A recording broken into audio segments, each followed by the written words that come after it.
Hello, beautiful people. I just came across a live on a YouTube channel called GI Clark. There is a YouTuber called GI Clark. He is a social worker, if I'm not mistaken. He is forever in court at the Senzo Meiwa trial. I remember there is one day when when all the other media was removed from the court the first time, if you can remember. The first day Tumelo testified. On that day, Mr. G.I. Clark took chances with his phone to record the proceedings in there, and then they caught him and kicked him out. So since then I've been following him from that day. So now this morning I come across the live. Hey man kuningi man kula trial. How will we ever see the end of the Senzo Meiwa trial? I don't know, but I came across Sinqobile Mapisa on GI Clark's live. He is with Sinqobile Mapisa. Sinqobile Mapisa is the sister of Mthokozisi Mapisa. Mthokozisi Mapisa is accused number 4 in the Senzo Meiwa trial. So he is one of the 4 that were represented by No4 and later on by TT. Now, she is asking for money.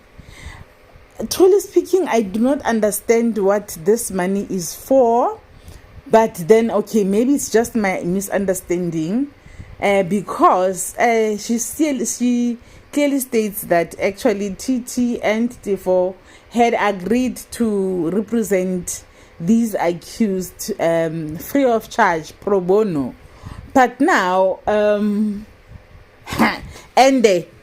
Mthokozisi Mapisa is still one of the 4 that are still represented by Tobani, ne? And then they have started a time bank account under Sinqobile Trust or something like that.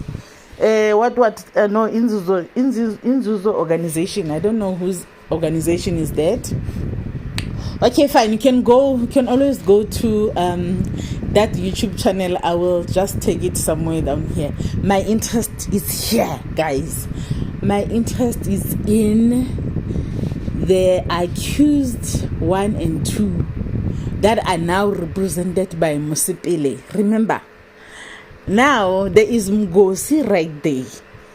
She states that actually the parents of Sibia is accused number 1, and if you can remember, accused number 2's surname is Ntanzi.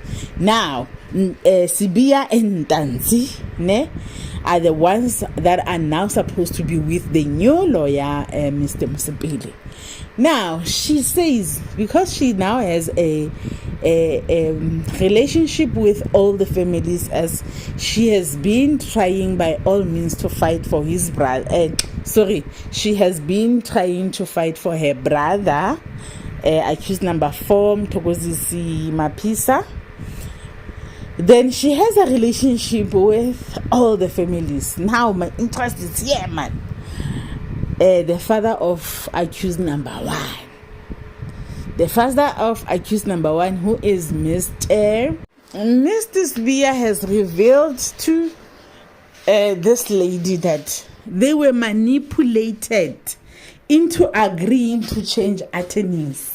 They were manipulated, underline the word manipulated, to a point where now they are feeling like they wish Mr. Tobani can agree to take their kids again and represent them. And the surprise here was that Mr. Ntanzi knew nothing about this. You'll remember Mr. Ntanzi was the one that was supposed to have gone for bail. And then his bail hearing was disturbed by the fact that Tumelo had identified him in the stand. Now, when came time for him for his bail application, it was not even decided. It was not decided. It was not denied, but it was also not decided that he can go, because it was said now, because he has been identified by, I don't know, still don't even understand. Okay, he's identified by Tumelo, so what? Why can't he go for bail? Because he'll still be attending the court.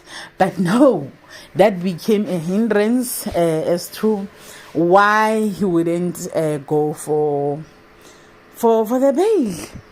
Now, guys, I did say this, that I suspect that these people were manipulated.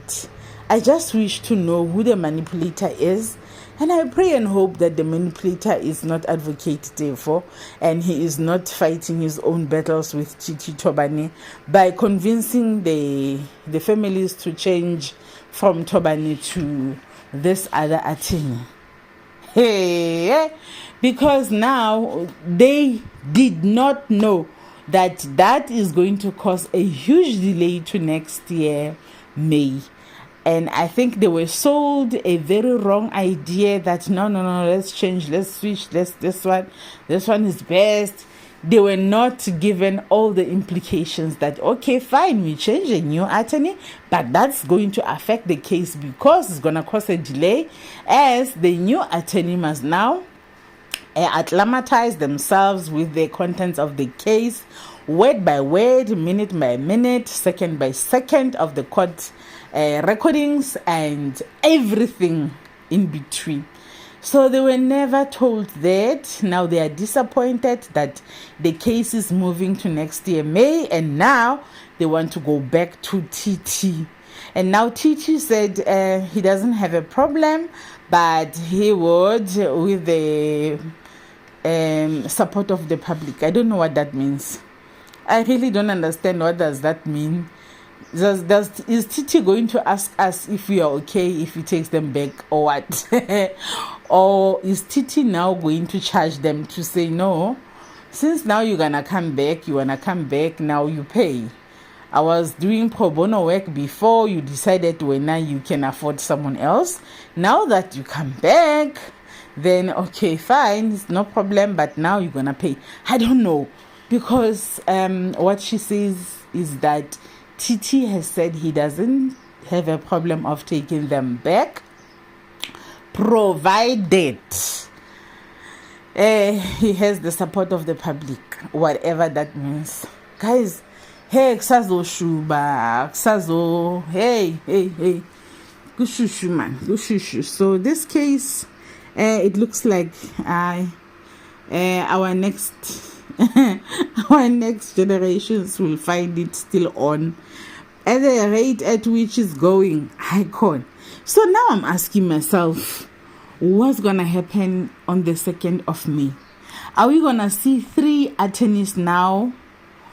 Are we gonna see 3 different attorneys representing 5 different accused? Are we gonna see each and every witness being subjected to 3 different questionings from 3 different defending groups? Or will these families that were manipulated go back to TT again? Please keep guessing there while we are watching this piece of the clip that I stole from okay, let me not say stole, just a piece from G.I. Clark. Please go watch the whole live there on his channel. Having developed a relationship with all the accused and knowing the father of Mr. Sbia, who comes from the same village as me, I have spoken to them, and it appears that they were manipulated into changing their lawyers. They have asked me to apologize to Mr. Tuban and ask if he is willing to again take up the task of representing their children so that the trial can recommence as originally planned. He is willing to do so, but cannot do so without the help of the public. Therefore, I've also spoken to the 2 accused. It happened that Mr. Ndanzi had no idea about this. It was just a mirror of surprise in being in court. But Mr. Sbia, the accused number 1, has agreed to continue with this new attorney, having said that he was manipulated into it However, he sees the need to continue with me. Therefore, there's still confusion in that. We're not sure which one is the way forward from now on. Thank you.